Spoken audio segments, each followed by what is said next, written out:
একটা কথা কি জানেন, সময় ও স্রোত কারোর জন্য অপেক্ষা করে না, বরঞ্চ সময়ের জন্য আমরাই অপেক্ষা করে থাকি। আর প্রতিদিনের মতো ছেলেকে আজকে স্কুলে দিয়ে আসলাম, আর বাসায় এসে মেয়ের জন্য খাবার তৈরি করে নিয়েছি।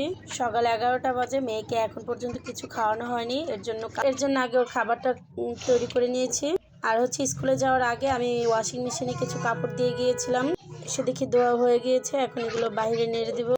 আর ঘুম থেকে উঠে সকালে নাস্তা বানানোর পরে আমি অধিকাংশ কাজগুলো কিছু করে রেখে গিয়েছিলাম, কারণ স্কুলে দিয়ে আসার পরে আমার ততটা সময় থাকে না হাতে, কারণ রান্না শেষ হওয়ার আগে আগে আমার ছেলের আবার ছুটির সময় হয়ে যায়, এর জন্য অনেক তাড়াহুড়ো লেগে যায়। আগেই আমি কিছু তরকারি কিছু কোটাকুচি করে রেখেছিলাম, স্কুল থেকে এসেই যাতে আমার রান্নাটা তাড়াতাড়ি হয়ে যায়, এর জন্য কাজগুলো করে রেখে গিয়েছিলাম। ভাইরে ভাই, এখন বুঝি সময়ের কি মূল্য। সময়ের কাজ সময়ের মধ্যেই করতে হয় আমাদের, আর সময়ের কাজটা যদি অন্য সময়ের জন্য রেখে দেয় ওই কাজটা আর কমপ্লিট হয় না।